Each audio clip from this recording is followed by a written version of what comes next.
जय हिंद दोस्तों, रणभूमि में आपका स्वागत है। मैं आप लोग से माफ़ी चाहूँगा कि मैं कुछ दिनों से वीडियो नहीं डाल पा रहा था, कुछ पर्सनल रीज़न की वजह से। अब हम लोग इसको कंटिन्यू करेंगे। हम लोग अभी ये ज्ञान बिंदु का ये दरोगा का मेंस का जो टेस्ट सीरीज चल रहा था डबल स्टार, उसमें हम लोग 1 और 2 देख चुके हैं।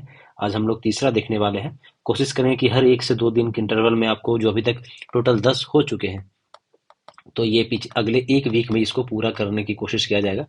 और हम लोग इसको कंटिन्यू करते हैं और अगले 1 महीने के बीच में एग्जाम है, तो हम लोग पूरा इसको टाइम से कंप्लीट कर लेंगे। तो चलिए बिना किसी देरी को शुरू करते हैं पहला सवाल से। एक त्रिभुज की भुजाएं क्रमशः 3 सेंटीमीटर, 4 सेंटीमीटर, 5 सेंटीमीटर है, तो क्षेत्रफल और परिमाप की चर्चा कीजिए। तो आपको पता होगा 3, 4, 5 एक ट्रिपलेट होता है। अगर ऐसे निकालिएगा तो ये 5 हो जाएगा, ये 4 हो जाएगा, ये 3 हो जाएगा। एक तरीके से क्या होगा, राइट एंगल ट्रायंगल हो गया। तो क्षेत्रफल निकालने के लिए 1/2 इंटू बेस इंटू हाइट कर देंगे।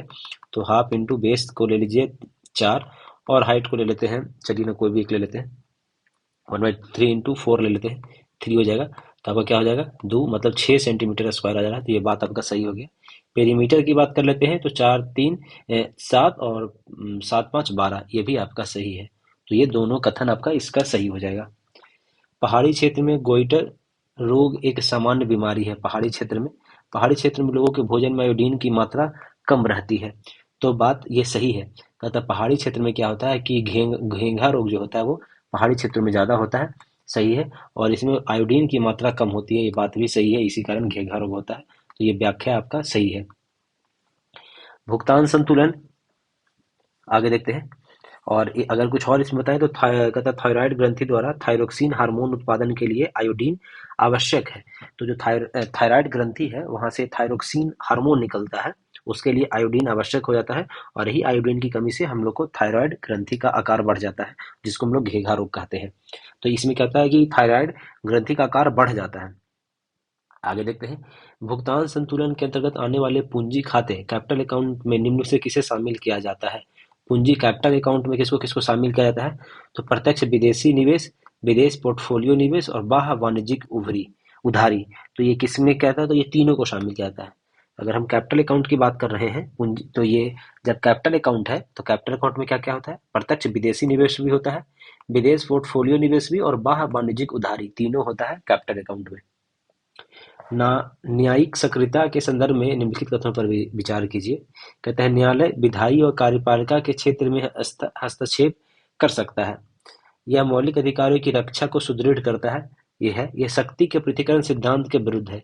तो कहीं ना कहीं आपका तीनों सही है। इसमें क्या हो जाएगा, आपका सभी का सभी सही हो जा रहा है। तो ये न्यायालय जो होता है वो विधायी और कार्यपालिका के क्षेत्र में हस्तक्षेप करता है, और यह मौलिक अधिकार की रक्षा के लिए करता है। अगर मान लीजिए कि कोई आपका संसद है, कोई ऐसा कानून बना रहा है जो मौलिक अधिकार को तोड़ रहा है, तो उसके लिए हस्तक्षेप कर सकता है। ये शक्ति के पृथक्करण जो आर्टिकल 50 है आपका, आर्टिकल 50 के विरुद्ध है। आर्टिकल 50 में ही बोला गया है कि आपका दोनों एक दूसरे के काम में हस्तक्षेप नहीं कर सकते हैं, लेकिन इसके विरुद्ध है। तो ये आपका आंसर क्या हो जाएगा, ये आपका सही हो जाएगा। उपयुक्त सभी। कार्बन डाइऑक्साइड ग्रीन गैस प्रभाव के लिए उत्तरदायी है, हाँ है। कार्बन डाइऑक्साइड पार्थिव विकिरण के लिए अपारदर्शी होता है, तो ये बात भी सही है। तो कहता है कि ग्रीन हाउस प्रभाव जो होता है, ग्रीन हाउस प्रभाव, उसके लिए कार्बन डाइऑक्साइड उत्तरदायी है, सही बात है। और ये कहता है कि पार्थिव विकिरण के लिए अपारदर्शी होता है, मतलब कि ये विकिरण के लिए, मतलब कोई लाइट आ रहा है तो उसको वापस नहीं जाने देता, ये क्या होता है, अपारदर्शी हो जाता है। तो अंदर कंट्रोल करके रखता है लाइट को। तो ये सही भी है और सही व्याख्या भी हो गया आपका। ठीक है, आगे देखते हैं। ठीक है, तो ये कहता है ग्रीन हाउस गैस का संबंध है वायुमंडल में तापमान बढ़ाने से। और ये कहता है कि ग्रीन हाउस गैस वो होता है जो कहता है कि तापमान को अत्यधिक बढ़ा देता है, जैसे कार्बन डाइऑक्साइड बढ़ा देता है, नाइट्रस ऑक्साइड है, सल्फर डाइऑक्साइड है, ये सब क्या होता है, बढ़ा देता है। ठीक है, कार्बन डाइऑक्साइड जो गैस है वो पृथ्वी के साफ ताप संतुलन में भी बहुत महत्वपूर्ण भूमिका निभाती है, जिसको उष्मा बजट कहते हैं। उसमें भी कार्बन डाइऑक्साइड का बहुत अच्छा योगदान होता है इसमें। ठीक है, और अगर दो और इसमें याद रखिए कि क्योटो प्रोटोकॉल 1997, अगर इसके बारे में आप बता दें तो क्या था, ये क्योटो प्रोटोकॉल था वो 1997 में। और पेरिस जल समझौता 2015 में ही वायुमंडल में CO2 की मात्रा को नियंत्रित करना था। अब क्या हो रहा है कि वायुमंडल में CO2 की मात्रा बहुत तेजी से बढ़ रहा है, तो इसके लिए क्या कहते हैं, क्योटो प्रोटोकॉल आया था। क्या था, क्योटो प्रोटोकॉल कब आया था, 1997 में आया था। और एक क्या आया था, और एक था पेरिस जल समझौता। क्या था, पेरिस जल समझौता, ये 2015 की बात है। इसमें ये कॉप 15 का बैठक में हुआ था, कॉप 15 का बैठक यहीं पे हुआ था। तो उसमें ये क्या किया गया था कि इसके कंट्रोल करने के लिए बात किया गया है। आगे देखते हैं। दूरी और विस्थापन के बारे में निम्नलिखित कथनों पर विचार कीजिए। दूरी मतलब डिस्टेंस होता है, और विस्थापन मतलब क्या होता है, डिस्प्लेसमेंट होता है। दूरी एक अदिश राशि है, जबकि विस्थापन सदिश राशि है। अदिश मतलब क्या होता है, स्केलर क्वांटिटी होता है इंग्लिश में, और ये वेक्टर क्वांटिटी होता है। ठीक है। तो दूरी क्या है, एक अदिश राशि है। अदिश और सदिश में थोड़ा सा डिफरेंस है, देख लेते हैं।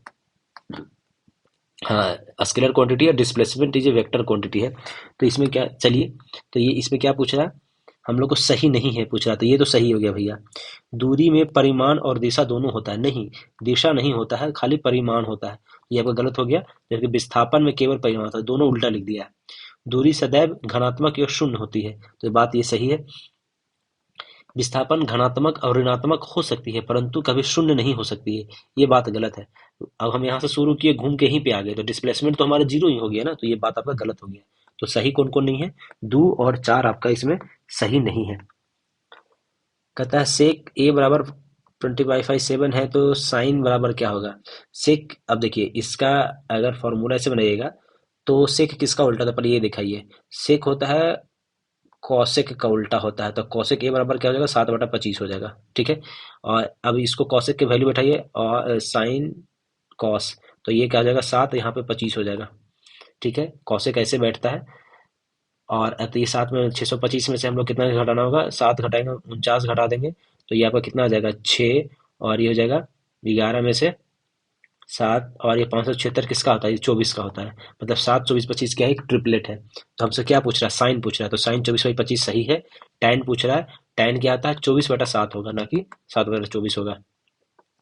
तो सही कौन है, तो केवल एक सही होगा, 7 का आपका क्या हो जाएगा, केवल एक सही होगा। इंग्लैंड के प्रधानमंत्री ग्रेनविले को किस वर्ष स्टाम्प एक्ट पारित किया था। तो इंग्लैंड के जो प्रधानमंत्री थे ग्रेनविले ने किस वर्ष स्टाम्प एक्ट पारित किया था। तो ये पारित कब किया गया था, स्टाम्प एक्ट पारित किया गया था आपका 1765 में किया गया था। कब किया गया था, 1765 में स्टाम्प एक्ट पारित किया गया था। ठीक है। कहता लाल बहादुर शास्त्री की समाधि विजय घाट 1965 में युद्ध के जीत के प्रतीक रूप में जाना जाता है। शंकर दयाल शर्मा की समाधि कर्णभूमि है। तो इसमें कौन सा सही है, दोनों सही है। तो आपका लाल बहादुर शास्त्री जो है, उनका समाधि का नाम क्या है, विजय घाट है। लाल बहादुर शास्त्री का समाधि का नाम क्या है, ये विजय घाट है।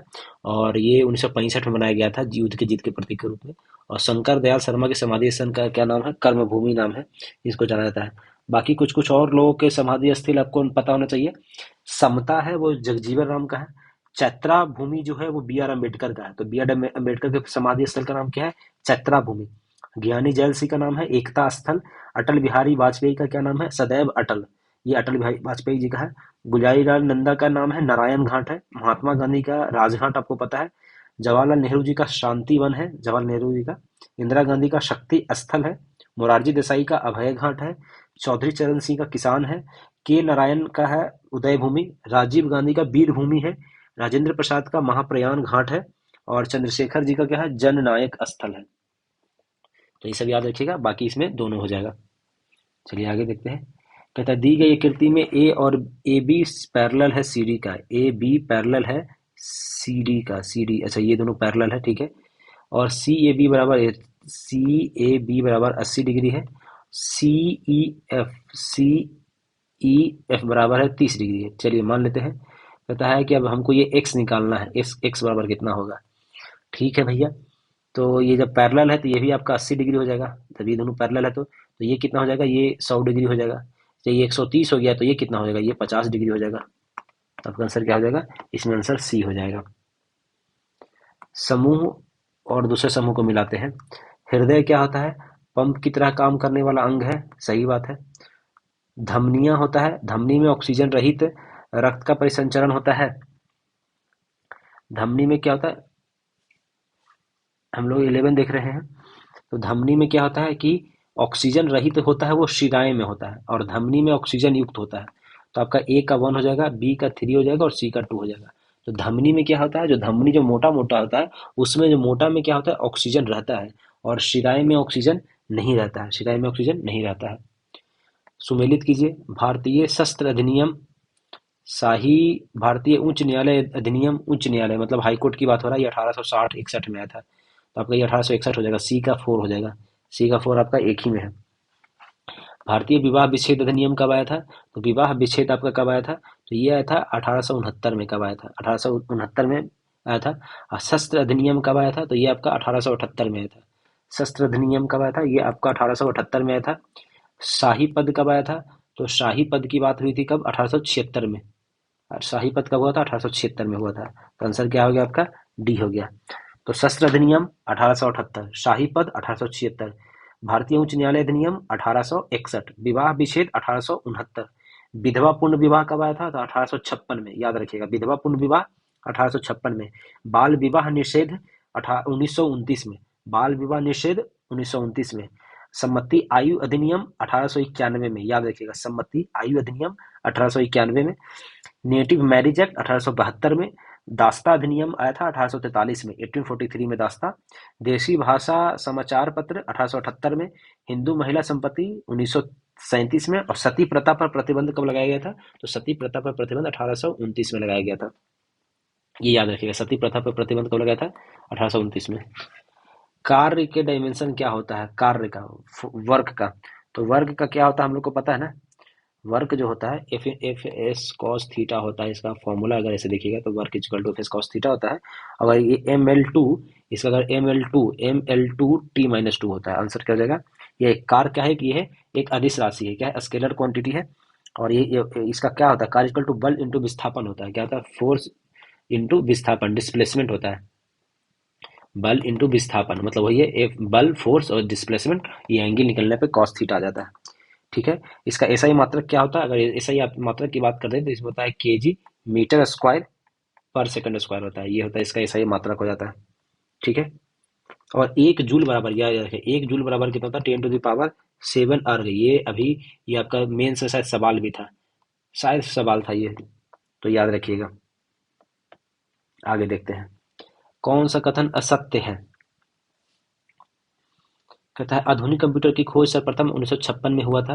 कंप्यूटर साक्षरता दिवस 26 दिसंबर को मनाया जाता है। भारत में निर्मित प्रथम कंप्यूटर नाम सिद्धार्थ था। भारत का प्रथम कंप्यूटरीकृत जो ये है वो आपका क्या है? केरल है। तो ये तो भाई ठीक है, कंप्यूटर की खोज 1956 में हुआ है। कंप्यूटर साक्षरता 26 दिसंबर को मनाते हैं, ये भी बात सही है। प्रथम जो कंप्यूटर बनाया गया था उसका नाम ये नहीं था सिद्धार्थ। ओहो हो, एक मिनट, असत्य पूछ रहा है, हम सत्य के लिए चले गए थे। तो जो प्रथम कंप्यूटर जो था वो उसका सर्वप्रथम 1946 में हुआ था। कब हुआ था? 1946 में बनाया गया था प्रथम कंप्यूटर की खोज किया गया, आधुनिक कंप्यूटर। और जो कंप्यूटर साक्षरता दिवस है वो 2 दिसंबर को, कब है? 2 दिसंबर को मनाया जाता है। ठीक है, कब मनाया जाता है? 2 दिसंबर को कंप्यूटर साक्षरता। और जो भारत में निर्मित कंप्यूटर था उसका नाम क्या था? सिद्धार्थ था, ये बात सही है। ये दोनों गलत हो गया। और प्रथम कंप्यूटरीकृत डाकघर वो केरल नहीं है बल्कि नई दिल्ली है। वो कौन है? नई दिल्ली है, ये याद रखिएगा। तो प्रथम आधुनिक कंप्यूटर 1946, कंप्यूटर साक्षरता 2 दिसंबर, प्रथम कंप्यूटर सिद्धार्थ, और कंप्यूटरीकृत डाकघर का है नई दिल्ली है आपका। तो गलत कौन हो गया? 1 2 4 गलत हो गया। लोक लेखा समिति की भूमिका निम्नलिखित कथनों पर विचार कीजिए। लोक लेखा समिति ये सीएजी की रिपोर्ट की जांच करती है, हाँ। यह नीतिगत निर्णयों की समीक्षा करती है। यह संसद की स्थायी समिति है, ये भी बात सही है। तो सही कथन की बात कर रहा है। तो सही कथन की अगर बात करते हैं तो ये आपका 1 2 3 और सही है, बल्कि नीतिगत निर्णयों की समीक्षा ये नहीं करती है। ये सबसे पहली बात तो याद है कि लोक लेखा समिति सबसे पुराना है। ये 1919 के अधिनियम के तहत 1921 में गठन किया गया था। कब किया गया था? 1921 में इसका गठन हुआ था। और इसमें 22 सदस्य होते हैं। कितने होते हैं? 22 सदस्य। 15 होते हैं लोकसभा से और 7 होते हैं राज्यसभा से। कार्यकाल इनका मात्र 1 साल का होता है। ये सीएजी की रिपोर्ट की जांच करती है, नीतिगत निर्णयों की जांच समीक्षा नहीं करती। तो केवल आंसर क्या हो जाएगा? 1 और 3 हो जाएगा। इसके जो अध्यक्ष होते हैं वो विपक्षी दल के कोई सदस्य चुना जाता है, कहता है। तो जो इसका जो लोक लेखा समिति है इसका अध्यक्ष कौन होते हैं? विपक्षी दल के होते हैं। ठीक है। आगे देखते हैं, भूमंडलीकरण का प्रमुख आधार क्या होता है? तो भौतिकवादी दर्शन होता है। इसका क्या होता है? जो भौतिकवादी फिजिकल, ये इसका इंग्लिश में इसको क्या बोलते हैं? कहता है कि मेन बेसिस ऑफ ग्लोबलाइजेशन करते हैं मेटरलिस्टिक फिलोसफी होता है। क्या होता है? मेटरलिस्टिक फिलोसफी, भौतिकवादी दर्शन। ठीक है। शब्द नेसेसरी को पहले और तीसरे अक्षरों को आपस में बदल दिया जाए, साथ ही चौथे और छठे तथा सातवें और 9 में अक्षरों को भी। तो निम्नलिखित में से कौन सा बाएं से सातवां स्थान होगा? क्या क्या बोल दिया है कि देखिए इसको लिखते हैं बड़ा करके। कह रहा है कि पहले और तीसरे अक्षर को आपस में बदल दिया गया है। तो पहला और तीसरा को आपस में बदल देते हैं तो क्या बन जाएगा? पहला की जगह पे क्या हो जाएगा? यहाँ पे सी आ जाएगा, यहाँ पे एन आ जाएगा। ठीक है, फिर क्या बोल रहा है? साथ ही चौथे और छठे, चौथा की जगह पे कौन आ गया? एक दो तीन चार पाँच छः सात आठ और नौ। तो पहला तीसरा बदल दिए, फिर कहता है चौथा और छठा। तो चौथा की जगह पे आ जाएगा छठा, तो यहाँ पे क्या आ जाएगा? चौथा की जगह पे क्या आ जाएगा? छठा आ जाएगा, तो यहाँ पे एस हो जाएगा और यहाँ पे क्या चल जाएगा? ई हो जाएगा।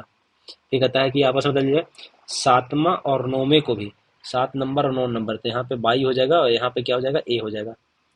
तो क्या बचा? क्या यहाँ पे ई लिख ही दीजिए, यहाँ पे एस लिख दीजिए, यहाँ पे आर लिख दीजिए। तो क्या पूछ रहा है?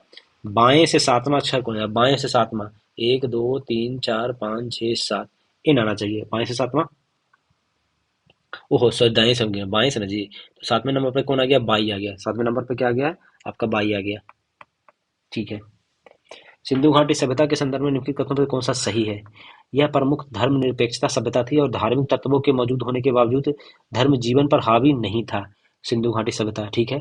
इस सभ्यता के दौरान भारत में कपड़े बनाने के लिए कपास का उपयोग किया जाता था। तो ये दोनों ही सही है, धर्मनिरपेक्ष भी था और कपास का उपयोग भी किया जाता था। दोनों का दोनों आपका क्या हो जाएगा?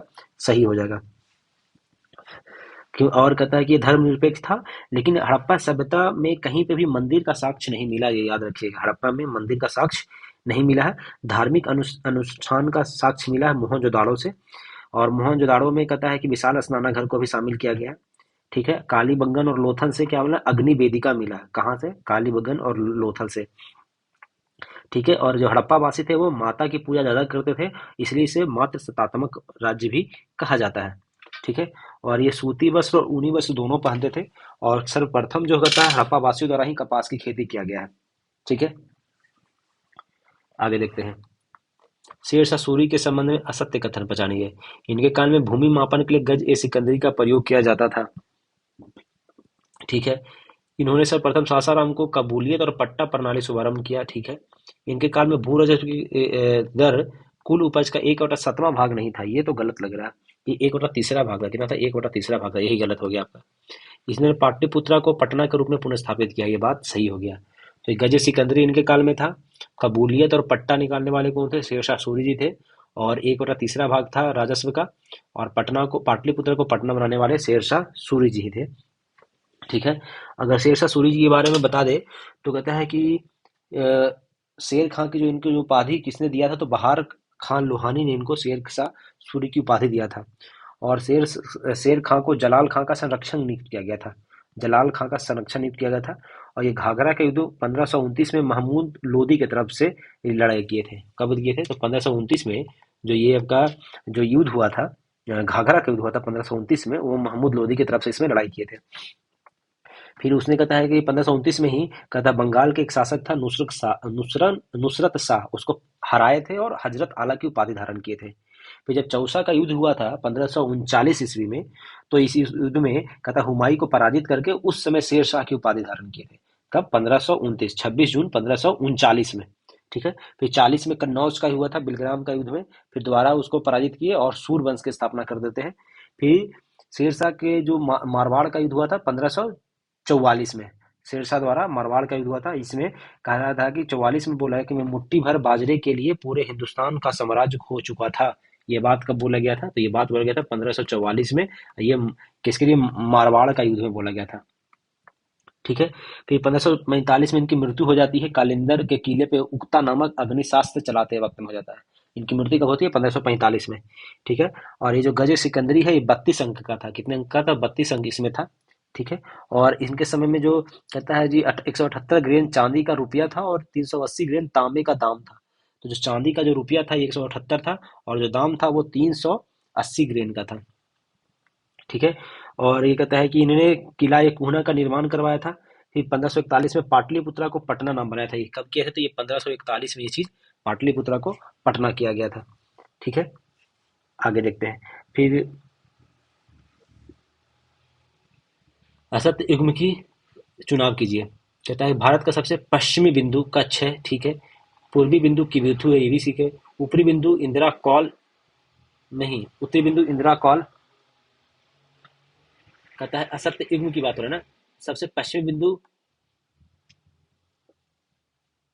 जो है ये गुजरात के कच्छ में नहीं है, इसको इसको इसको कुछ और गुहार मोती कहा जाता है, इसको क्या कहता है, गुहार मोती कहा जाता है। ठीक है, जो कहता है कि सबसे पश्चिमी बिंदु गुहार मोती है, जो ये कच्छ जिला में है। और सबसे पूर्वी बिंदु तो किबुथु है, सबसे ऊपरी बिंदु इंदिरा कॉल है, और सबसे दक्षिणी बिंदु पिग्मेलियन पॉइंट है। ये बात आप सब सही है, बाकी ये एक गलत हो गया, बाकी सब क्या है आपका सही है। ठीक है, आपको पता है ना कि इंडिया का जो मैप है हमारा, तो ये ऐसे ऐसे थोड़ा जल्दी जल्दी में गड़बड़े कर दिए हैं। ठीक है, क्या ही बनाए हैं, रुकिए थोड़ा बढ़िया से बनाते हैं भाई साहब, सब गाली दीजिएगा नहीं तो कि क्या बना दिया है।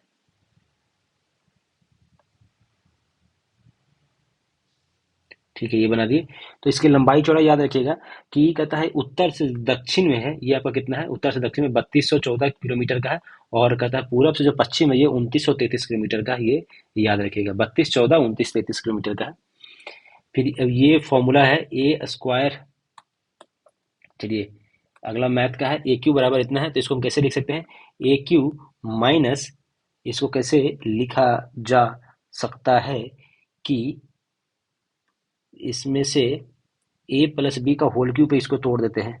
क्या पे तोड़ देते हैं, ए प्लस बी का होल क्यूब पे, तो 4 चौके 16, 16 चौके 64, तो इसको लिख सकते हैं 0.4 का होल क्यूब, ऐसा लिखा जा सकता है ना। अब ए क्यू प्लस बी क्यू आ गया, ए Q plus B, A minus A minus A cube minus B Q आ गया। तो इसका फॉर्मूला जो होता है, कि इसका फॉर्मूला होता है आपका,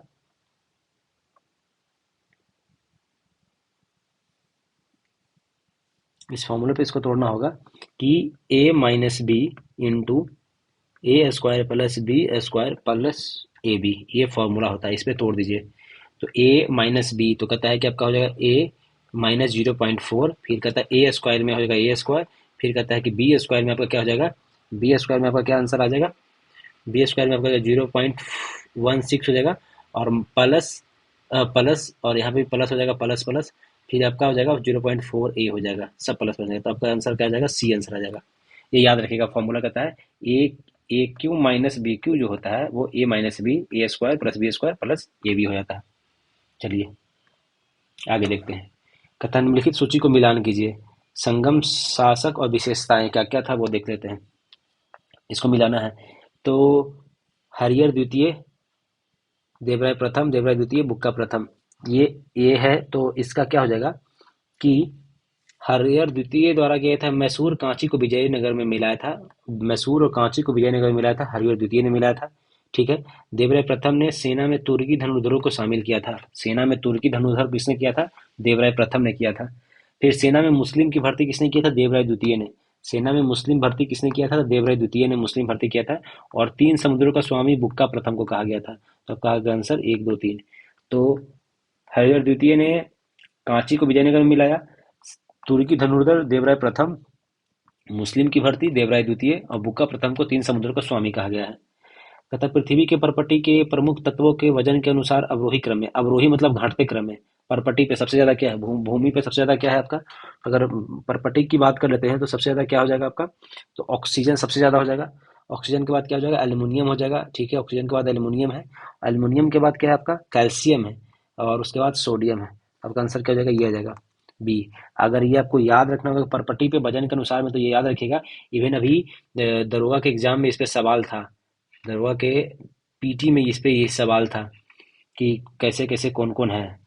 तो सबसे पहले क्या था, एल्युमिनियम है वो 46% है, उसके बाद एल्युमिनियम के बाद सिलिकॉन है 27%, एल्युमिनियम के बाद क्या है, ऑक्सीजन है, पहले देखिए सबसे पहले ऑक्सीजन, ऑक्सीजन के बाद क्या है, सिलिका है, हाँ ऑक्सीजन के बाद क्या है, सिलिका है, और सिलिका के बाद एल्युमिनियम है। सबसे फर्स्ट में क्या है, देखिए इसको याद रखिए, सबसे पहले में क्या है, ऑक्सीजन हो गया, दूसरे में क्या है, ऑक्सीजन के बाद क्या है, सिलिका है, और तीसरे में क्या है, एल्युमिनियम है। ठीक है, एल्युमिनियम हो गया, चौथा में लोहा है, चौथा में क्या है, आयरन है, और पांचवा में क्या है, कैल्शियम है, आयरन के बाद क्या है, पांचवा में कैल्शियम है, और छठे में क्या है, सोडियम है। ठीक है, उसके बाद आ गया पोटेशियम, मैग्नीशियम, फिर अन्य हो गया। तो मेन तो ये आगे का जो पांच है वो याद रखिएगा, यही पांच में आ जाएगा सबसे ज़्यादा ऑक्सीजन, फिर क्या है सिलिकॉन, उसके बाद सिलिकॉन के बाद एल्युमिनियम, एल्युमिनियम के बाद चौथे नंबर पे क्या है, चौथे नंबर पे आयरन है, और आयरन के बाद फिर पांचवें नंबर पे क्या है, आयरन के बाद पांचवें नंबर पे क्या है कैल्शियम है, और छठे नंबर पे क्या है सोडियम है। इसी पे ही आपका बन जाएगा, ये 5-6 तो याद रखिएगा। राज्य के नीति निर्देशक तत्व के अधीन कौन सा एक उपबंध नहीं है नीति निर्देश में? 6 वर्ष से कम आयु के बच्चों के लिए शिक्षा देखभाल करना, कार्यपालिका का न्यायपालिका से पृथकीकरण है। राज्य के नीति 36 से 51 तक में होता है, आपको इतना तो पता होगा। ये आर्टिकल 50 हो गया, तो ये तो होगा ही होगा। नहीं पूछा। पर्यावरण संरक्षण, ये आर्टिकल 47 हो जाएगा है। भारत के सभी लोगों की समरसता और समृद्ध भ्रातृत्व की भावना को बढ़ाने का उपबंध है, ये ही नहीं है आपका। ये आपका क्या चीज में है, तो ये तो आपका बोल दिया कि ये इसको क्या बोलते हैं, मौलिक कर्तव्य में है। ये क्या आपका मौलिक कर्तव्य में आता है, आपका कर्तव्य में आपका ये चीज आ जाता है। ठीक है, और ये आपका आर्टिकल 45 में है। ये 86वां संविधान संशोधन, 86वां संविधान संशोधन में ये जोड़ा गया। 86वां संविधान संशोधन 2002 के तहत में इसको जोड़ा गया है। धर्म न तो पुस्तकों में है, न बौद्धिक विकास में, न ही तर्क में। तर्क, सिद्धांत, पुस्तकें और भौतिक क्रियाएं आदि केवल धर्म के सहायक है, धर्म आत्मज्ञान में है। ये किसने कहा था? तो ये स्वामी विवेकानंद जी कहने वाले हैं। किसने कहा था? स्वामी विवेकानंद जी ने इन्होंने कहा है। द कंसिक्वेंसेज ऑफ मॉडरेटिव पुस्तक के लेखक कौन है? द कंसिक्वेंसेज ऑफ मॉडरेटिव पुस्तक के लेखक कौन है? तो ये कौन है ये इसके लेखक है आपके कौन है? तो होता है कि गिडिडेंस है। कौन है? The consequences of the modernity के लेखक कौन है? गिडिडेंस है। ठीक है, और दीपांकर गुप्ता के द्वारा लिखा गया है मिस्टेकन मॉडर्निटी। हाल में ही किस देश में कहता फुओगो ज्वालामुखी में विस्फोट हुआ है? फुओगो ज्वालामुखी कहाँ है आपका? तो ग्वाटेमाला में है। फुओगो ज्वालामुखी कहाँ है? तो ग्वाटेमाला में फुओगो ज्वालामुखी है। कहता है एक वर्ग और एक सम षटकोशभुजी की परिमिति बराबर है। ठीक है, सम का क्षेत्रफल वर्ग के क्षेत्रफल से कितना अनुपात है? ठीक है, तो कहता है कि कहता है एक वर्ग हो गया, तो वर्ग का परिमिति बता रहा है। परिमिति क्या है आपका? बराबर है। ठीक है, तो और कहता है कि पेरीमीटर की बात हो रहा है, तो ये एक वर्ग हो गया, स्क्वायर हो गया, और ये हेक्सागोनल हो गया। तो कहता है कि इसका क्या होता है? इसका क्या होता है कि 4x हो जाएगा। मान लीजिए इसका x मानते हैं, तो ये क्या 6y हो जाएगा। यही ना हो जाएगा जी। ठीक है, तो एक्स वाई का रेशियो कहाँ पे आ जाएगा? ये एक्स वाई का रेशियो क्या आ जाएगा कि 3:2 आ जाएगा। यहाँ 2 हो जाएगा, यहाँ पे 3 हो जाएगा, तो इधर उधर हो जाएगा। एक्स वाई का रेशियो कितना हो गया? 3:2 आ गया। अब क्षेत्रफल की बात कर रहा है किसमें? कहता है कि हेक्सागोनल और स्क्वायर का। तो हेक्सागोनल का एरिया क्या होता है? तो इसमें होता है कि 6√3/4 a² होता है। और इसका क्या होता है? इसके तो हमको पता है कि a² होता है। तो ए की जगह पे 3 है, तो ये 3×3 = 9 आ जाएगा। ठीक है, ए की जगह पे 3 है ना जी। हाँ, ठीक है। अच्छा, ये तो इसका हम निकाले हैं बराबर करने के लिए। ठीक है, तो यहाँ पे क्या हो जाएगा? यहाँ पे मान लीजिए कि यहाँ पे x² हो जाएगा, और ये क्या हो जाएगा? बाद में वैल्यू पुट कर लेंगे, ज़्यादा सही रहेगा। तो चलिए ना भाई, कर ही देते हैं, काहे बाद में करेंगे। तो ये 3×3 = 9 हो जाएगा यहाँ पे। ठीक है, और ये 6 × √3/4, और एक यहाँ पे क्या हो जाएगा? यहाँ पे ×4 हो जाएगा। तो 4 तो यहाँ पे हमारा कट गया। ठीक है, अब ये 2×3 = 6 हो जाएगा, और ये 3×3 = 9 हो जाएगा। तो अभी तक हमारे पास क्या 2√3 2√3 × 3, यही आपका आंसर हो जाएगा। बी में आ गया।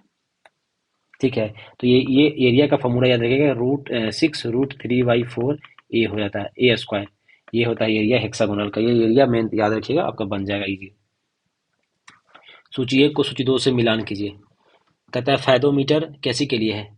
बैरोमीटर तो है भाई आपका वायुमंडलीय दाब के लिए, बी का आपका 1 हो जाएगा। ठीक है, हाइग्रोमीटर कहता है आर्द्रता के लिए, हाइग्रोमीटर आर्द्रता के लिए होगा, सी की सी का 2 हो जाएगा। ठीक है, अल्टीमीटर ऊंचाई के लिए है, डी का 3 हो जाएगा, डी का 3 हो जाएगा। फैदोमीटर समुद्र की गहराई के लिए, ए का 4 हो जाएगा। तो आपका ये 29 का इस तरीके से हो जाएगा, सी आंसर आ जाएगा। सूची 1 को सूची 2 से मिलाइए। कहता है एकीकृत ग्रामीण विकास कार्यक्रम कब आया था? एकीकृत ग्रामीण विकास कार्यक्रम ये आपका था 1980 में। एकीकृत ग्रामीण विकास कार्यक्रम कब का था? 1980 में। तो आपका आंसर क्या हो गया? बी। फिर कहता है कि अन्नपूर्णा योजना कब था? तो ये 2000 ईस्वी में था। अन्नपूर्णा योजना 2000 ईस्वी में था। मनरेगा कब आया था? तो मनरेगा आया था आपका 2006 में मनरेगा आया था। और काम के बदले अनाज कब आया था? ये 1977-78 का, ये याद रखिएगा। ग्रामीण विकास 1980, मनरेगा कब है? 2006, अन्नपूर्णा योजना 2000। संसद के प्रत्येक राजनीतिक दल अपना व्हिप सचेतक होता है, वो चाहे सत्ता में हो या विपक्ष में हो। व्हिप की नियुक्ति किसके द्वारा की जाती है? तो ये राजनीतिक दलों के द्वारा किया जाता है। ये कोई वो वैसा नहीं, ये राजनीतिक दलों द्वारा ही जारी किया जाता है। राजाराज प्रथम द्वारा निर्मित तंजौर का बृहदेश्वर मंदिर किस शैली का उत्कृष्ट है? तो ये बृहदेश्वर मंदिर है वो आपका किस शैली का है? तो ये आपका है द्रविड़ शैली का है। तो ये तंजौर का बृहदेश्वर मंदिर कहाँ है? तो राजाराज प्रथम के द्वारा किया गया, जो ये द्रविड़ शैली में, क्या चीज में है? द्रविड़ शैली में। निम्नलिखित कथनों पर विचार कौन सा सत्य है? बेलन का संपूर्ण पृष्ठीय क्षेत्रफल कहता है कि संपूर्ण total TSA, total surface area बेलन का, तो बेलन का कहता है 2πr/r+h होता है। चलिए सही है। और शंकु का, ये शंकु जो हो गया, तो शंकु का कहता है संपूर्ण पृष्ठ TSA, इसका TSA क्या होता है?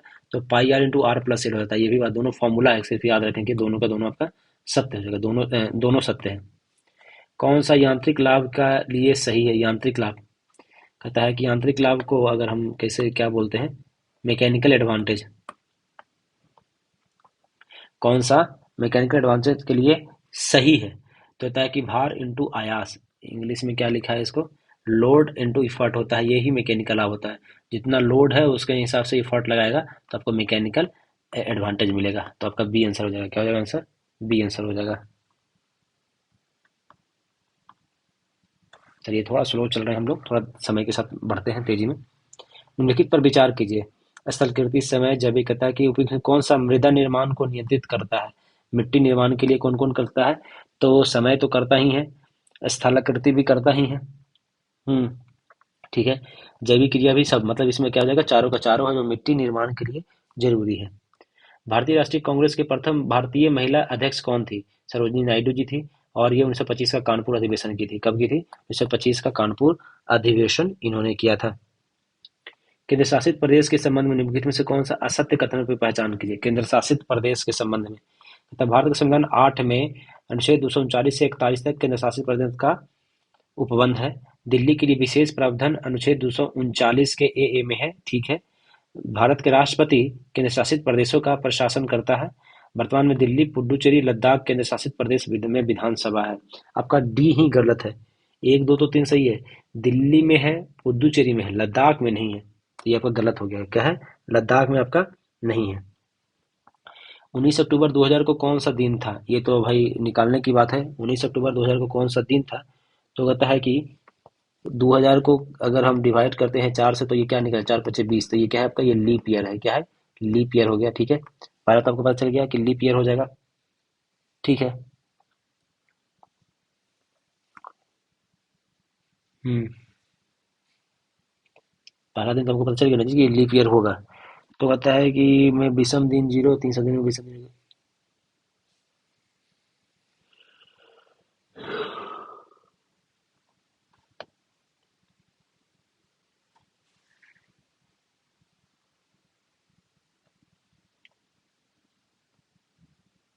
तो अगर 365 होता ना जी, 364, 365 को 7 से भाग देंगे तो 7×35 1 आ जा रहा है। ठीक है। तो ये आपका बृहस्पतिवार होगा। आंसर बृहस्पतिवार दे रहा है इसका। इसको सोल्व कर लीजिए, इसका लंबा प्रोसेस है थोड़ा सा। ठीक है। आगे बढ़ते हैं। बादल आच्छादित रातें स्वच्छ आकाश वाली रातों से अधिक गर्म होती है क्योंकि? कहता है कि बादल वाला जो होता है, स्वच्छ रातों से जो होता है, घिरे हुए बादल वाले रात ज्यादा गर्म होता है। क्यों? कि बादल हवा की गति के अवरुद्ध नहीं, वातावरण की आर्द्रता बनाए रखता है। बादल पृथ्वी तथा हवा से नहीं, बादल दिन में सूर्य की रोशनी को ग्रहण करते हैं और रात में गर्मी को विकिरण करते हैं। बादल, ये जो है, ये बादल पृथ्वी तथा हवा से उष्मा का विकिरण रोकता है। हाँ, रोकता है, यही बात सही है। विकिरण होने नहीं देता, रोक के रखता है वो अंदर की ओर ही। नदी और उद्गम स्थल बताइए। बूढ़ी गंडक कहाँ से निकलती है? तो सोमेश्वर की पहाड़ी से निकलती है। तो ये क्या होगा? बूढ़ी गंडक सोमेश्वर की पहाड़ी से निकलती है। सिंध बेतवा केन, सिंध बेतवा केन जो है वो आपका कहाँ से निकलती है? तो आपका निकलती है कि बेतवा केन विंध्यन रेंज से निकलती है। ठीक है। फिर आपका हो गया गोमती, ये फुलहर झील से निकलती है। गोमती फुलहर झील से हो जाएगा। तो आपका तो यही आ गया। और केन नदी कैमूर की पहाड़ी से निकलती है। कैमूर की पहाड़ी से केन नदी निकलती है। तो आपका हो जाएगा डी का 2 हो जाएगा। तो आपका आंसर क्या हो जाएगा? सी। ये याद रखिएगा। ठीक है। गंगा गंगा यमुना केन है वो कैमूर की पहाड़ी से हो गया। बेतवा विंध्यन रेंज से हो गया। गोमती हो गया आपका, बूढ़ी गंडक हो गया सोमेश्वर। गोमती फुलहर झील से। महानंदा जो है वो दार्जिलिंग पहाड़ी से। कोसी गोसाई स्थान चोटी है नेपाल से। गोदावरी त्र्यंबकेश्वर से। सिंध मानसरोवर से। ब्रह्मपुत्र युंगदुंग से। स्वर्ण रेखा छोटा नागपुर पठार से। कृष्णा महाबलेश्वर। कावेरी ब्रह्मगिरी। झेलम बैरीनाग। रावी रोहतांग दर्रा से। और सतलुज राक्षस ताल से। समाचार पत्र और संस्थापक कौन कौन थे, वो नहीं सुमेलित है, वो बताइए। कहता सोम प्रकाश ईश्वर चंद्र विद्यासागर, ये बात सही है। कवि वचन सुधा भारतेंदु हरिश्चंद्र। कवि वचन सुधा आ, भारतेंदु हरिश्चंद्र, ये बात सही है। हिंदुस्तान स्टैंडर्ड गिरीश चंद्र घोष का नहीं था। हिंदुस्तान स्टैंडर्ड जो था ये और प्रताप गणेश शंकर विद्यार्थी का था, ये बात तो सही है। जो हिंदुस्तान स्टैंडर्ड था ये आपका सच्चिदानंद सिन्हा का था। हिंदुस्तान स्टैंडर्ड किसका था? तो सच्चिदानंद सिन्हा का था। सच्चिदानंद सिन्हा जी का था हिंदुस्तान स्टैंडर्ड, तो याद रखिएगा। बाकी बंगाल गजट था वो अंग्रेजी पत्रकार, अंग्रेजी था। और जेम्स अगस्टक हिक्की। और संवाद कौमुदी बंगाली में था राजा राम मोहन का। मिरातुल अखबार फारसी में था राजा राम मोहन राय जी का। और उदंड मार्तंड था ये जुगल किशोर जी का था। हिंदी का पहला समाचार पत्र का नाम क्या था? तो ये उदंड मार्तंड था हिंदी का पहला समाचार पत्र, और जुगल किशोर जी के द्वारा। अमृत बाजार पत्रिका मोतीलाल घोष शिशिर कुमार घोष बंगला भाषा में था। पाइनियर था वो जॉर्ज एलन का था अंग्रेजी में। पाइनियर था अंग्रेजी में था जॉर्ज एलन का। सोम प्रकाश ईश्वर चंद्र विद्यासागर जी का था, ये बंगला भाषा में था। द हिंदू अंग्रेजी था वीर राघवाचार और जी सुब्रमण्यम अय्यर। द हिंदू किसका था? वीर राघवाचार और जी सुब्रमण्यम अय्यर का। केसरी मराठा बाल गंगाधर तिलक जी का था। रास्त गोफ्तार जो था वो दादा भाई नौरोजी के द्वारा लिखा गया था गुजराती में। दादा भाई नौरोजी के द्वारा किसमें लिखा गया था? गुजराती में। और कहता है बंगाली सुरेंद्र नाथ बनर्जी का था, वो अंग्रेजी भाषा में था। बंगाली अंग्रेजी भाषा में था, ये याद रखिएगा। कॉमनवेल्थ एनी बेसेंट का अंग्रेजी भाषा में था। फिर कवि बचन सुधा ये तो भारतेंदु हरिश्चंद्र जी का था। हिंदुस्तान स्टैंडर्ड सच्चिदानंद सिन्हा जी का अंग्रेजी में था। यंग इंडिया महात्मा गांधी जी का था। और प्रताप था वो गणेश चंद्र विद्यार्थी का था।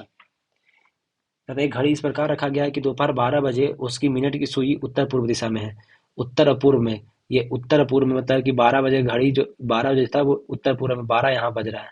ठीक है, ये उत्तर पूर्व में है। ठीक है, तो कहता है कि दोपहर को 1:30 बजे उसकी घंटे की सुई कहाँ चल जाएगी? तो यहाँ पे आपका ये इधर इधर में आ जाएगा, पूर्व दिशा में आ जाएगा। क्या जाएगा? 42 का आपका सी हो जाएगा। खतरे के संकेतकों के लिए लाल प्रकाश का उपयोग क्यों किया जाता है? क्योंकि यह रासायनिक आंखों के लिए नहीं, अवशोषण सबसे कम, प्रकीर्णन सबसे कम होता है। खतरों में क्या होता है? प्रकीर्णन आपका सबसे कम होता है। कौन सी विशेषताएं अल्पकालिक बाजार से संबंधित नहीं है? अल्पकालिक बाजारों में फर्म की संख्या में अल्पकालिक में संख्या कम होती है। अल्पकालिक में, अल्पकालिक बाजार में उत्पाद विभेदीकृत होते हैं। ठीक है, नहीं होता है, विभेदीकृत नहीं होता, वही तो अल्पकालिक है, ये तो गलत है। अल्पकालिक बाजार में नई फर्मों के प्रवेश की काफी बाधाएं आती है। हाँ सही है। अल्पकालिक बाजार में क्रेताओं की संख्या अधिक होती है, खरीदने वाले ज्यादा होते हैं, बेचने वाले कम होते हैं, विभेदीकृत भी कम होता है। तो आपका 44 का आपका आंसर बी हो जाएगा। देवराय द्वितीय को संगम वंश का सबसे शक्तिशाली शासक माना जाता है। संगम वंश का, उसके शासन काल में विजयनगर साम्राज्य का क्षेत्रीय विस्तार सिलोन से उड़ीसा तक था। तो ये आपका क्या था कि सही है, और व्याख्या भी करता है। तो संगम वंश का सबसे प्रतापी शासक कौन था? शक्तिशाली देवराय द्वितीय था संगम वंश का, और ये इसका विस्तार सिलोन से उड़ीसा तक में था। शब्द आइसोफाइट किससे संदर्भित करता है? आइसोफाइट जो है वो कहता है कि आइसोफाइट ये क्या है? तो कहता है वनस्पति की समान ऊंचाई वाले स्थानों को मिलाने वाली रेखा को आइसोफाइट कहा जाता है। क्या कहता है? वनस्पति के समान ऊंचाई को मिलाने वाले को कहते हैं आइसोफाइट कहा जाता है। ठीक है, आइसोफाइट। और अगर आइसो हाइट की बात कर देंगे तो वर्षा की समान मात्रा वाले स्थान को मिलाने वाली रेखा को, तो कहता है वनस्पति की समान ऊंचाई में क्या है? तो आइसोफाइट हो गया। और अगर वर्षा की बात कर देता है तो वो आइसोसाइट हो जाएगा। आइसोथर्म होता है समान टेम्परेचर के लिए। आइसोहेलाइन होता है समुद्री जल की लवणता के लिए। ये जो है इसको क्या कहते हैं? इस समुद्री जल की लवणता के लिए क्या होता है? आइसोहेलाइन कहा जाता है। यदि लोकसभा भंग हो जाए तो अध्यक्ष का पद कब रिक्त होगा? जब नई लोकसभा की बैठक से ठीक पहले तक वे पद पे बने रहते हैं। कब? लोकसभा भंग होते ही पद रिक्त हो जाता है, गलत। चुनाव की घोषणा होते ही नहीं। मंत्रिमंडल की स्थिति नहीं। सी क्या हो जाएगा? 47 क्या हो जाएगा आपका? सी हो जाएगा। एक वस्तु पे 20% की छूट पर इतना में एक 10,020 में बेचा जाता है, तो 20% छूट के स्थान पर 199 रुपये की छूट बेची जाती है, तो विक्रय मूल्य क्या ज्ञात कीजिए। तो मतलब 80% बराबर आपको दे दिया है कितना, 10,020 दे दिया है, तो 100% बराबर क्या हो जाएगा, 10,020 इंटू 80 कर लेते हैं, इसको 100 कर लेते हैं, तो ये आपका एक शून्य काट दिए, तो होता है कि 8 और 8 हो जाएगा, काट देते हैं, तो 8 एकम 8 हो जाएगा, फिर आपका हो गया 22, 8 दूनी 16, और तो आपका हो गया 8 दूनी 16, 60 हो जा रहा है मिला जुला कर, कितना हो जा रहा है मिला जुला के, कितना हो जा रहा है, 60 आ जा रहा है। तो पूरा पूरा नहीं कट रहा है क्या जी, 60 आ जाए तो 8 7 56 आ जाएगा, नहीं कट रहा है। चलिए काम करते हैं, पूरा नहीं काटते हैं, इसको फ्रैक्शन में ही रख लेते हैं, कोई दिक्कत नहीं होना चाहिए। तो इसको हम ऐसे देते हैं, 10,020 इंटू 5/4 तो लिख सकते हैं ना, हाँ ठीक है, ये 5, इसको 4 लिख सकते हैं। यहाँ तक आ गया। तो कहते हैं यदि वस्तु को, कहता है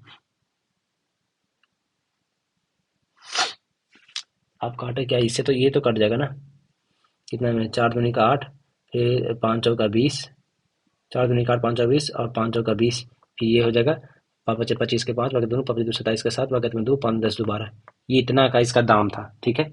ये मार्क प्राइस था, ये एमपी आ गया। फिर कहते हैं वस्तु को 20% की छूट की जगह पे 199 रुपये की छूट पर बेचा जाता है, तो 199 रुपये की छूट दिया जा रहा है, तो कितना हो जाएगा आपका 6701, ये आपका इतना ए आंसर आ जाएगा। इसका क्या हो जाएगा आंसर, ए आ जाएगा।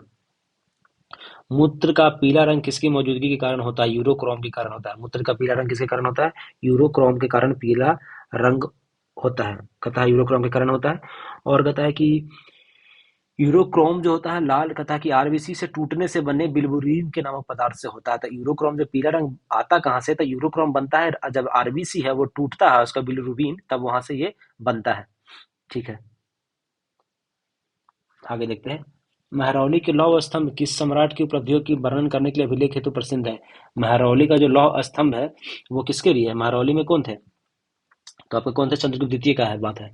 तो महरौली का जो लौह स्तंभ है वो चंद्रगुप्त द्वितीय के उपलब्धि के बारे में दिया गया है, और इनको विक्रमादित्य के नाम से भी जाना जाता है, और ये दिल्ली के कुतुब मीनार के पास में ये स्तंभ है। महरौली का स्तंभ कहाँ है, दिल्ली के कुतुब मीनार के पास है। चंद्रगुप्त द्वितीय के बारे में इसमें बारे में लिखा गया है, ठीक है। समुद्रगुप्त के बारे में कुछ कुछ आपको बता देते हैं, वो याद रखिएगा। इनको भारत का नेपोलियन कहा जाता है। इसके दरबारी कवि का नाम क्या था, हरिसेन नाम था। और ये कहता है कि ये विजय की आक्रामक नीति अपनाए थे इन्होंने। और कहता है कि ये श्रीलंका का जो मेघवर्ण जो था वो एक बौद्ध मठ बनाने के लिए समुद्रगुप्त से ही अनुमति मांगा था। और कहता है ताम्रपत्र में समुद्रगुप्त को परम भागवत की उपाधि मिला है। बात हो गया चंद्रगुप्त मौर्य के बारे में, पढ़ लीजिए। तो ये 322 ईस्वी में इनको चाणक्य की सहायता से बने थे, और ये जैन मतायुनि थे। अशोक थे वो, कहता है कि बिंदुसार के पुत्र और चंद्रगुप्त मौर्य के पौत्र थे। और कहता है कि इन्हें अशोक वर्धन और दीप वंश में से करमोली कहा गया है। इनको क्या किया है, दीप वंश में करमोली कहा गया है, ठीक है। आगे देखते हैं। जैव विविधता में अल्फा बीटा गामा नामक श्रेणियों को किसने विभाजित किया था। जैव विविधता में अल्फा बीटा गामा को किसने किया था, तो व्हिटकर ने किया था। किसने किया था ये बात, ये व्हिटकर ने किया था, 1972 में किया था। कब किया था, 1972 में किया था। और कहता है कि अल्फा में होता है यह किसी समुदाय अथवा आवासीय क्षेत्र में मध्य प्रजाति विविधता को दर्शाता है। बीटा दिखाता है संरचनात्मक को, और गामा दर्शाता है कि विविधता का उपमा प्रदान किया था। इतना नहीं याद रखिए, बस इतना आर एच व्हिटकर ने किया था, ये बात है हो गया। पेरेनीज पर्वत किन दो देशों के मध्य सीमा का निर्धारण करता है। पेरेनीज जो पर्वत है वो आपका करता है फ्रांस और स्पेन के बीच में। कहाँ, यूरोप का जो फ्रांस और स्पेन है उसके बीच में आपका पेरेनीज पर्वत है। पेरेनीज पर्वत है, फ्रांस और यूरोप के बीच में है। यूरोप के खेल का मैदान स्विट्जरलैंड को कहा जाता है। तो कहता है कि यूरोप के खेल का मैदान स्विट्जरलैंड को कहा जाता है। कहता है जर्मनी और फ्रांस के मध्य के बीच में, जर्मनी और फ्रांस के बीच में कौन सा रेखा है, मैगी नोट रेखा है। क्या है, मैगी नोट रेखा है। जर्मनी और फ्रांस के बीच में मैगी नोट रेखा है। और जर्मनी और पोलैंड के बीच में हिंडनबर्ग रेखा है। कहाँ है, हिंडनबर्ग रेखा आपका कहाँ है, जर्मनी और पोलैंड के बीच में हिंडनबर्ग रेखा है। फिर कहता है कि सबसे छोटा देश कौन, वेटिकन सिटी है। सबसे बड़ा art museum Louvre Paris France में है। इटली को वेनिस का एड्रियाटिक की रानी भी कहा जाता है। रूस के मॉस्को को 5 महासागरों का पतन कहा जाता है। रूस के मॉस्को को 5 महासागरों का पतन भी कहा जाता है। और रूर बेसिन को जर्मनी का काला प्रदेश कहा जाता है। कहता है गेहूं के यूक्रेन को यूरोप की रोटी का टोकरी भी कहा जाता है। किसको, यूक्रेन को। फिर राइन नदी फ्रांस और जर्मनी के मध्य में, फ्रांस और जर्मनी के मध्य में राइन नदी है। और ओडर नदी पोलैंड व जर्मनी के मध्य में है। जर्मनी व पोलैंड, जर्मनी और पोलैंड के बीच में कौन है, कौन नदी है, इसका नाम है ओडर नदी है। ओडर नदी जर्मनी और पोलैंड के बीच में। कहता है कि मध्य का माध्य क्या है, मध्य, माध्य क्या है इसका, तो माध्य का क्या हो जाएगा, सबको इसको जोड़ के इसको इससे डिवाइड करना होगा, और क्या, इसको गुना कीजिए पहले, तो ये गुना करके इन दोनों को गुना करना पड़ेगा। अंक आया, छात्रों की संख्या इतना है, तो ये गुना कर दीजिएगा तब आ जाएगा, सब इसको 1194 आ जाएगा, मल्टीप्लाई करके देख लीजिएगा, ये 2232 आ जाएगा, ये 3540 आ जाएगा, और 1173 आ जाएगा, और ये कितना आ जाएगा, 5950 आ जाएगा। इस सबको फिर जोड़ दीजिए, और जोड़ने के बाद ये जो ये है, ये 271 है, डिवाइड कीजिएगा तब का आंसर 52 आ जाएगा। ये माध्य हो जाता है। माध्य को इंग्लिश में क्या बोलते हैं, इसको मीन बोलते हैं। तो मीन निकालने के लिए ये तरीका है। G20 शिखर सम्मेलन 2025 का थीम क्या था, एक नया जो थीम था, एकजुटता, समानता और क्या था, स्थिरता। एकजुटता, समानता और स्थिरता था G20 2025 का। ये दक्षिण अफ्रीका में हुआ था G20, और G20 2026 वाला कहाँ होगा, USA में होगा। ठीक है, आगे देखते हैं। The man who divided India नामक पुस्तक के लेखक कौन है। The man who divided India नामक लेखक कौन है, तो ये कौन लिखे थे, रफीका जकारिया ने लिखा है। किसने लिखा है, रफीका जकारिया ने ये पुस्तक को लिखा है, the man who divided India, Rafiq Zakaria ने। सीमेंट में जिप्सम क्यों मिलाया जाता है, तो बताया है कि जिप्सम मिलाता है जमने से विलंब के लिए, आपका मिलाता है 56 का आपका क्या हो जाएगा, बी हो जाएगा।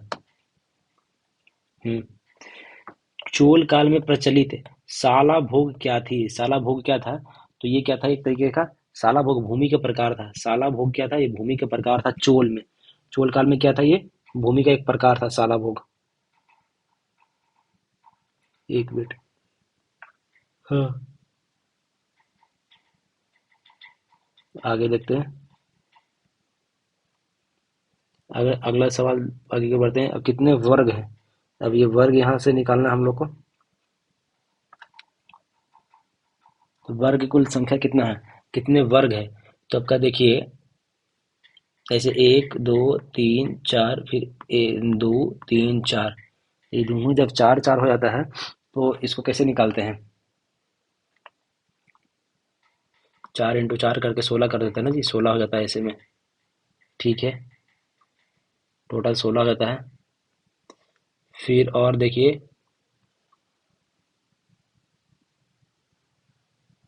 और हमको क्या निकालना है, वर्ग की संख्या हो जाएगा,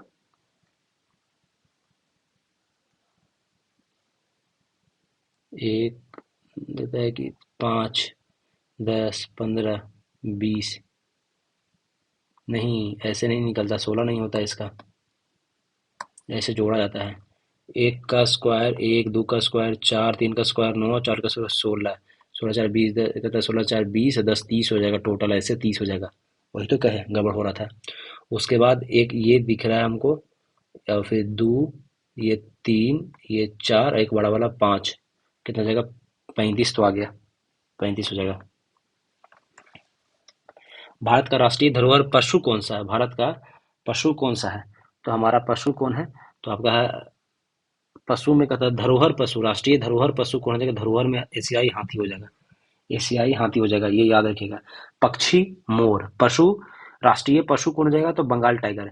वृक्ष में बरगद, गान जनगण मन, गीत वंदे मातरम, जलीय जीव डॉल्फिन, फल आम, फूल कमल, सब्जी, सब्जी में कद्दू है, सब्जी में क्या है, कद्दू। आलू मत मार दीजिएगा, टमाटर मत मार दीजिएगा। ध्वज तिरंगा बाघ के सतमेव जयते। कैलेंडर हम लोग का क्या है, शक संवत कैलेंडर है, कैलेंडर कौन है, शक संवत हो जाएगा। खेल हॉकी, मुद्रा रुपया, चिन्ह अशोक स्तंभ, राष्ट्रीयता भारतीयता, लिपि देवनागरी हो गया। जलेबी, मिठाई में जलेबी हो जाएगा। राष्ट्रीय सूचना पत्र श्वेत पत्र है हम लोग का, राष्ट्रीय सूचना पत्र क्या है हम लोग का, श्वेत पत्र है। और आगे देखते हैं। पूर्ण आंतरिक परिवर्तन तब होती है, टोटल इंटरनल TIR जिसको बोलते हैं, तब होता है। प्रकाश एक विरल माध्यम से सघन माध्यम में जाता है, प्रकाश एक सघन माध्यम से विरल माध्यम में जाता है, नहीं, हाँ सघन माध्यम से विरल माध्यम में जाता है। और कहता है घटना का कोण आंतरिक कोण से बना होना चाहिए, ये आपका सही है, तो बी और सी आपका आंसर हो जाएगा, क्या हो जाएगा, बी और सी आंसर हो जाएगा। परमाणु के नाभिक में एक न्यूट्रॉन बढ़ जाने से क्या होता है, न्यूट्रॉन एक बढ़ जाएगा, तो क्या हो जाएगा, न्यूट्रॉन बढ़ जाता है तो घन में आवेश की संख्या बढ़ जाती है, परमाणु का रासायनिक प्रकृति बदल जाएगा, परमाणु का भार बढ़ जाएगा, भार तो बढ़ेगा ही बढ़ेगा बाबू। तो क्या हो जाएगा इसमें, भार बढ़ जाएगा। मेन तो यही हो जाएगा सबसे बड़ा काम। निम्नलिखित युग्मों पर विचार कीजिए। भारत की सबसे लंबी रेलवे सुरंग चेनानी नासरी, सबसे लंबा बांध हीराकुंड बांध सही है। सबसे राष्ट्रीय लंबा मार्ग का उपयोग कौन सा सही है। तो आपका इसमें क्या है कि सबसे लंबा बांध हीराकुंड बांध है, ये तो सही दिखा हमको, बाकी और नहीं वो सही दिख रहा है। सबसे लंबा अगर हम वो मान कर लेते हैं, सबसे लंबा रेलवे सुरंग पीर पंजाल सुरंग है। सबसे लंबा रेलवे सुरंग कौन है, पीर पंजाल। कौन है, पीर पंजाल सबसे लंबा रेलवे सुरंग है। और राष्ट्रीय राजमार्ग की बात कर लेते हैं, तो सबसे लंबा राजमार्ग क्या है, NH44 है। क्या है, NH44 सबसे लंबा है। NH44 सबसे लंबा है। तो आंसर क्या जाएगा, केवल डी। किसे सम्मानित है वो समझिए। ऑस्कर क्या है, आपका फिल्म से संबंधित है। ग्रैमी संगीत से संबंधित है। कलिंग क्या है, तो ये व्यास समान साहित्य से है, और कलिंग विज्ञान से हो जाएगा। ए का दो, ये आपका क्या गया, ए का दो आ गया, बी का वन आ गया, सी, यहाँ सी आ गया। कहता है संघ राज्य क्षेत्र के लिए उच्च न्यायालय का प्रावधान संबंधित किस अनुच्छेद में है। यूटी के लिए, यूनियन यूटी के लिए कहाँ है, कहता है कि आपका यूटी के लिए आपका किस में है। तो यूटी की अगर बात जब आ रही है, यूटी की जब हमारे पास बात आ रही है, तो ये आर्टिकल 241 में है। कहाँ में, आर्टिकल 241 में ये है। अभी हमारे पास कितने हैं, कुल 25 वर्तमान न्यायालय हैं, हाई कोर्ट है। संयुक्त राष्ट्र महासभा ने किस वर्ष को अंतर्राष्ट्रीय महिला कृषक वर्ष घोषित किया था, 2026 को किया है। कब किया, 2026 को। भारत शासन अधिनियम 1919 के में कौन सा कथन असत्य है, गलत है। यह 1919 को मार्ले मिंटो सुधार के नाम से जाना जाता है, 1919 को नहीं, 1919 को मार्ले मिंटो थोड़ा जाता है, तो जेम्स मॉन्टेग्यू चेम्सफोर्ड होता है, यही गलत हो गया। अधिनियम में केंद्रीय व प्रांतीय विषयों को अलग अलग कर दिया गया था, अलग अलग कर दिया गया था, सही है। शासन अधिनियम 1919-21 में लागू हुआ था, सही है। ये मॉन्टेग्यू राज्य सचिव थे और चेम्सफोर्ड भारत के वायसराय थे, बात भी सही है। कहता है एक शंक्वाकार बर्तन के आधार की त्रिज्या 31 सेंटीमीटर है, ऊंचाई 45 है, ठीक है। ये ऐसा शंक्वाकार है। बर्तन में पानी तब डाला जाता है, उल्टा बना दिए हैं, उल्टा बना दिए बाबू, ऐसा बनाइए। बर्तन है ना जी, पानी डाला जाएगा इसमें, तब डाला जाता है जब तक यह 2/3 भाग तक ना भर जाए। तो ये इसकी ऊंचाई कितना था, 45 था, इसको 2/3 भाग मतलब 15 दूनी 30, मतलब कि यहाँ तक पानी भरना चाहिए, ठीक है। तो बर्तन में पानी का आयतन ज्ञात कीजिए। अब इसका ये आयतन निकालने की बात हो गया, क्या करने की बात हो गया, पानी का आयतन की बात हो रहा है, ठीक है। तो हम लोग को शंकु का आयतन क्या होता है, पता है कि आयतन तो 1/3 पाई आर स्क्वायर एच होता है। तो 1/3 22/7, रेडियस कितना दिया है, रेडियस त्रिज्या दिया है 31, तो 31 इंटू 31 इंटू 30, यही तो आ जाएगा। 30 10 दहों को 30, 10 बार में कट जाएगा, और इसको सोल्व कर लीजिएगा जी, आपको 9610 आ जाएगा, ये आंसर आ जाएगा इसका। इसको मैथमेटिक्स से सोल्व कीजिएगा तो आपका ये आ जाएगा। अच्छा, यहाँ पे पाई का वैल्यू नहीं रह ही जाएगा, तो मैं पाई छोड़ दिया है, तो पाई का वैल्यू पाई ही रखिएगा, तब आंसर आएगा। मस्तिष्क का कौन सा हिस्सा सांस लेने को नियंत्रित करता है, पता है कि सांस लेने को नियंत्रित कौन करता है, तो मेंडुला ऑब्लिगेटा करता है। मेंडुला ऑब्लिगेटा है वो ये करता है, ठीक है। कौन सा युग्म गलत सुमेलित है, गलत कौन सा सुमेलित है। Wealth of nation Adam Smith, Das Kapital Karl Marx है, prince of the economics Marshall, how to pay for wars ये रॉबिन्स के द्वारा नहीं लिखा गया है। तो wealth of nation Adam Smith का है। ये पे फॉर जो वॉर है, ये लेखक कौन है, इसके कीन्स है, कौन है इसके लेखक, कौन है, कीन्स है। किसी परीक्षा में ए बी क्रमशः अधिकतम 60 और 30% अंक प्राप्त करते हैं, प्राप्त अंकों का योग इतना है। कहता है कि ए और बी इतना परसेंट और इतना परसेंट बराबर कितना हो गया, 90% बराबर हो गया आपका। 90% बराबर 783 हो गया है, तो 100% बराबर क्या हो जाएगा, 783 को 90 से भागा दीजिए, इंटू जीरो जीरो कर दीजिए, 1 0 9 8 72 और 9 7 63, 870 आंसर आ जाएगा। बाल कृष्ण समिति का गठन किस उद्देश्य से किया गया था, तो राज्य पुनर्गठन, दिल्ली में प्रशासनिक ढांचा, अनुसूचित जाति से संबंधित संवैधानिक उपबंधों के लिए। तो बाल कृष्ण समिति जो था वो दिल्ली में प्रशासन की बात किया गया था, कैसे के लिए था, बाल कृष्ण दिल्ली में प्रशासन के लिए किया गया था। और ये कब गया था, 1987 में बनाया गया था। कब बनाया था, 1987 में बनाया गया था। समय निम्नलिखित वंशों को सही क्रमानुक्रम नीचे की ओर कूट में व्यवस्थित कीजिए। नंदवंश, सुंग वंश, कण्व वंश, गुप्त वंश हो जाएगा।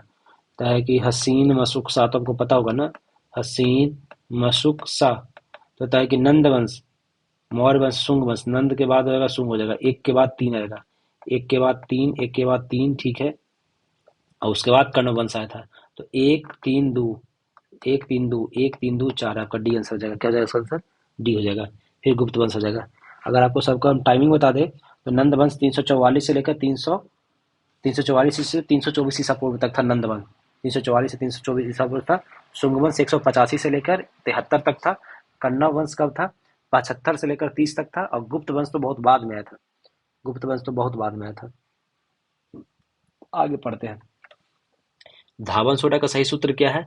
तो होता है कि Na2CO3 10H2O, Na2CO3 10H2O धावन सोडा का हो जाएगा ये, ठीक है। शाकाहारी, भेड़िया और बाघ। शाकाहारी अलग हो गया, भेड़िया अलग हो गया, और बाघ। ये भेड़िया बाघ मांसाहारी और शाकाहारी तीनों अलग अलग चीजें हैं जी, तीनों तो अलग अलग है। कौन सा सही सुमेलित नहीं है? अनुच्छेद ए में कहता है कि कार्य की शक्ति, ग्राम सभा की शक्ति और कार्य ये में थोड़े है, ठीक है। सी में संरचना है, ठीक है। एफ में कहता है कि पास या फेल योग्यता है। ओ में कर लगाने की शक्ति नहीं है। ओ में कहता है कि निर्वाचन संबंधी न्यायालय की अहस्तक्षेप की बात किया गया है। कहता है इसमें न्यायालय अहस्तक्षेप कर सकता है, वो ओ में किया गया है, ठीक है। बाकी ये में ग्राम सभा की शक्ति और कार्य के बारे में बात किया गया है। कहता है कोष्ठ की संख्या कितना होता है? तिलचट्टा में 13, पक्षी और स्तनधारी में 4, मछली में 4 नहीं होता है, सी गलत है। मछली में आपका 4 नहीं होता है, मछली में आपका 2 होता है। कितना होता है? मछली में 2 ही होता है। केचुआ में 8 होता है। 4 के विपरीत कौन सा अंक आएगा? 4 3 2 4 5 1 6 आएगा। क्या आ जाएगा? 4 के विपरीत में क्या आ जाएगा? 6 आ जाएगा। भारत की पहली तरल हीलियम क्रायोजेनिक सुविधा का उद्घाटन कहाँ किया गया है? हीलियम क्रायोजेनिक कहाँ किया गया है? तो ये हीलियम क्रायोजेनिक जो है वो आपका कहाँ किया गया? तो आईआईटी बॉम्बे में किया गया है। हीलियम क्रायोजेनिक कहाँ किया गया? आईआईटी बॉम्बे में। कांग्रेस के किस अधिवेशन में राष्ट्रीय नियोजन समिति का गठन किया गया जिसके अध्यक्ष जवाहरलाल नेहरू थे? कांग्रेस के किस में नियोजन समिति कब बनाया गया था? त्रिपुरी अधिवेशन में किया गया था। त्रिपुरी अधिवेशन में किया गया था। कहाँ किया गया था? ओहो नहीं, हरिपुरा था। त्रिपुरी नहीं, हरिपुरा अधिवेशन में था। ये 1938 का, 1938 का हरिपुरा अधिवेशन में। हरिपुरा 1938 था।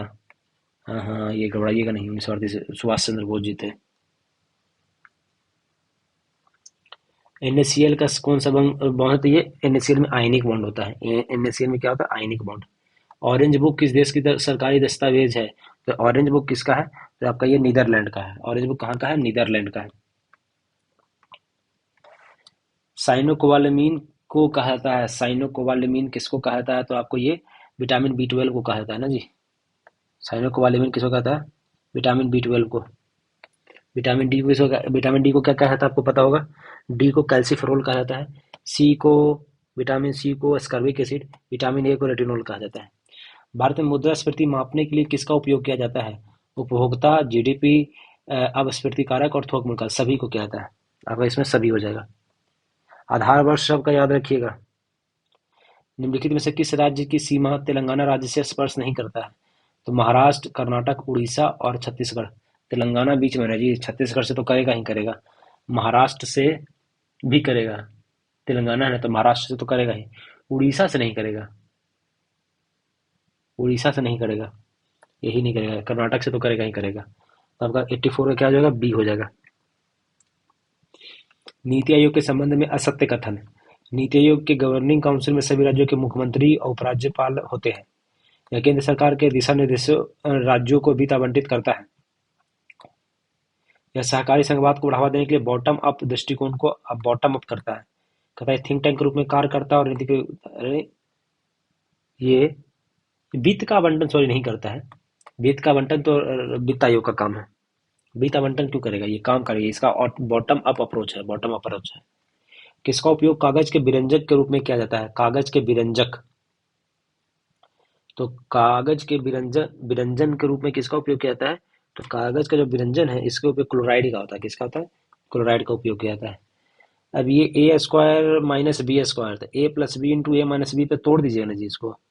तथा इतना को ए मान लीजिए तो ए स्क्वायर, इतना को बी मान लीजिए तो बी स्क्वायर, तो ए स्क्वायर से बी स्क्वायर, तो ए प्लस बी हो जाता है, फिर ए माइनस बी हो जाता है, यही तो हो जाएगा। ए प्लस बी कीजिएगा तो प्लस करने में आपका, प्लस कर रहे हैं तो आपका ये खत्म हो जाएगा, और ए माइनस बी कीजिएगा तो आपका ये खत्म हो जाएगा, तो सीधा सीधा तो आपका दम बच जाएगा थोड़ा सा। इसका सीधे ऊपर ऊपर, नहीं तो सीधे एक और देखिए, कभी होता है ए प्लस बी का होल स्क्वायर, इसको भी ऐसे भी सोल्व किया जा सकता है, दोनों तरीके से सोल्व किया जा सकता है। इसको ए प्लस बी का whole square minus A minus B का whole square equal to 4ab होता है। ए बी में सीधे ये कट जाएगा, सीधे आंसर आपका 4 आ जाएगा आंसर। समझ गए? इस तरीके से भी आपका आंसर आ सकता है। नियोन को बेरी बोर अधिनियम के अनुसार neon hydrogen helium neon 2 8 10 B answer आ जाएगा। वर्तमान में भारत में कुल कितने भाषाओं को शास्त्रीय भाषा का दर्जा प्राप्त है? 11 हो गया। पहले 6 5 था, वो टोटल मिला के 11 हो गया। 6 था, 5 नया हो गया। कौन सा कथन लोकपाल के शक्ति के बारे में सही है? लोकपाल एक संवैधानिक निकाय नहीं है जी, संवैधानिक लोकपाल निकाय नहीं है। लोकपाल के पास सीबीआई जैसी जांच एजेंसी को निर्देश देने का अधिकार है, हाँ है। लोकपाल अपने वार्षिक रिपोर्ट सीधे संसद में नहीं, राष्ट्रपति को देता है। कार्यकाल 5 वर्ष या 65 वर्ष नहीं है, बल्कि 4 वर्ष और 70 वर्ष होता है। लोकपाल का जो है 5 वर्ष या 70 वर्ष होता है। कितना? 5 वर्ष या 70 वर्ष होता है। तो ये भी गलत हो गया। कार्बोहाइड्रेट के अपघटनोपरांत निम्नलिखित से रूप से क्या बनता है? कार्बोहाइड्रेट जब होता है तो वो कार्बोहाइड्रेट क्या बनाता है? तो कार्बोहाइड्रेट क्या बनाता है? हमारा ग्लूकोज बनाता है। 1 किलोमीटर की दौड़ में ए बी को 400 मीटर से और सी 200 मीटर से हरा देता है, तो सी कितने मीटर से हरा देगा? ये मैथ का सवाल देखिए। कहता है 400 मीटर का लड़ाई है, ठीक है। कहता है कि यहाँ पे ए पहुंच गया, वो कहता है कि बी को 400, 1 किलोमीटर की दौड़, अच्छा टोटल 1 किलोमीटर की दौड़ है, ठीक है। ए बी को कितना मीटर से हरा दे रहा है? बी तो 400 मीटर से हरा दे रहा है, और सी को कहता है कि, तो सी को 200 मीटर, सी को कितना 200 मीटर से हरा दे रहा है। तो अब कह रहा है कि सी बी को कितने मीटर से हराएगा। ये सवाल हमेशा इस तरीके से हमेशा हमेशा आता है। तो ए बी सी लिखे। ए कितना कर रहा है? 1000।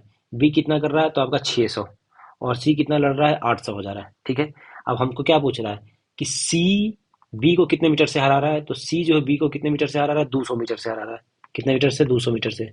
सी का खुद का कितना है? 800 इंटू 1000 कर देंगे, तो ये 4 और ये आपका अगर 225 हो जाएगा, 250 हो जाएगा।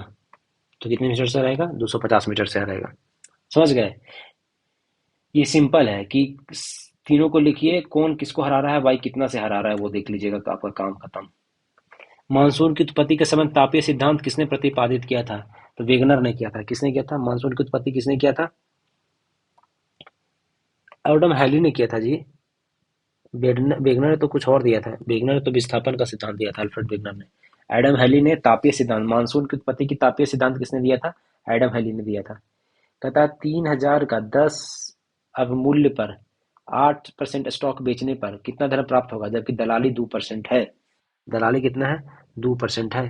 कहता है कि 3000 का 10 अवमूल्य पर 8% स्टॉक बेचने पर की बात हो रही है।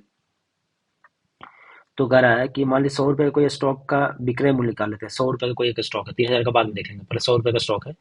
तो उसको विक्रय मूल्य कितना हो जाएगा? 10 रुपया का मूल्यन हो रहा है, तो 90 रुपया हो जाएगा। उसमें कह रहा है कि आपका 2% दलाली है, तो इसका 2% निकालना पड़ेगा आपका, इंटू 90 करना पड़ेगा, इंटू 100 इंटू 90 करना पड़ेगा।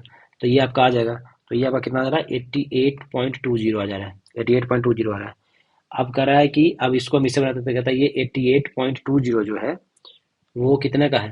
तो 88.20 है वो आपका, वो 100 रुपये की है, और ये वैल्यू कितना का निकालना है हमको? 3000 का निकालना है। ये सॉल्व कर देंगे तो हमारे पास 2646 आंसर आ जाएगा। कितना आ जाएगा? 2646 आ जाएगा। स्टॉक वाला बहुत सवाल दे रहा है, तो इस तरीके से याद रखिएगा। वैज्ञानिक और खोज किसने किसने क्या किया था? चैडविक ने क्या कहा? परमाणु सिद्धांत किसने दिया था? थॉमसन ने दिया था। सी का आपका क्या हो जाएगा? 1 हो जाएगा आपका। एक मिनट बाबू, एक मिनट, बढ़िया से पढ़िए। 95 देख रहे हैं हम लोग। थॉमसन ने इलेक्ट्रॉन खोजा था ना जी, थॉमसन ने इलेक्ट्रॉन। डाल्टन ने दिया था आपका परमाणु सिद्धांत। डी का 1, सी का 4, गोल्डस्टीन ने दिया था प्रोटॉन का, ए का 2, चैडविक ने न्यूट्रॉन का दिया था। भारतीय स्वतंत्रता की प्रस्तावना में कितने प्रकार की स्वतंत्रता की घोषणा किया गया है? तो स्वतंत्रता की बात है तो स्वतंत्रता कितने प्रकार की आपका है? तो ये कहता है कि 5 प्रकार की स्वतंत्रता है। कितने प्रकार की है? 5 प्रकार की स्वतंत्रता है। न्याय 3 प्रकार का है, सामाजिक, आर्थिक, राजनीतिक न्याय। किस संगठन ने भारत छोड़ो आंदोलन में आधिकारिक तौर पर समर्थन नहीं दिया था? भारत छोड़ो आंदोलन 1942 को नहीं दिया था समर्थन, हिंदू समाज भी नहीं दिया था, मुस्लिम ने भी, कोई नहीं दिया था, सभी ने कोई नहीं समर्थन दिया था। ठीक है, x+2 इतना है, इतना बराबर इतना है, तो एक्स वाई का मान क्या गई? तो भाई दो गो वैल्यू दे रखा है, इसको सोल्व कीजिएगा, फटाक होने आपका इसका आंसर आ जाएगा। इसको सोल्व करने की बात, इसको सोल्व कर लीजिएगा तो इसका आंसर क्या आ जाएगा? आपका बी आ जाएगा आंसर। मैथमेटिक्स सोल्व कर लीजिएगा। वैदिक काल के संबंध में कौन सा विकल्प असत्य है? ऋग्वैदिक काल में राज्य का मूल आधार ग्राम था। नहीं, मूल आधार वैदिक काल में ग्राम नहीं था, मूल आधार परिवार था, कुल था, कुल। यही गलत हो गया। ऋग्वैदिक काल पितृसत्तात्मक था। इस काल में विधवा विवाह की प्रथा प्रचलन में थी। हाँ। उत्तर वैदिक काल में राजा का पद वंशानुगत हो गया था। कौन सा अंग हमें चलने फिरने में मदद करता है? चलने फिरने में हड्डी भी करता ही है। सही उत्तर बताइए। हड्डी करता है और मांसपेशी करता है, 1 और 3। त्वचा और अंग नहीं करता चलने फिरने में। तो आपका ये पूरा हम लोग 100 क्वेश्चन कर लिए है। ऐसे ही करके हम लोग पूरा धीरे धीरे पढ़ लेंगे। वीडियो देखने के लिए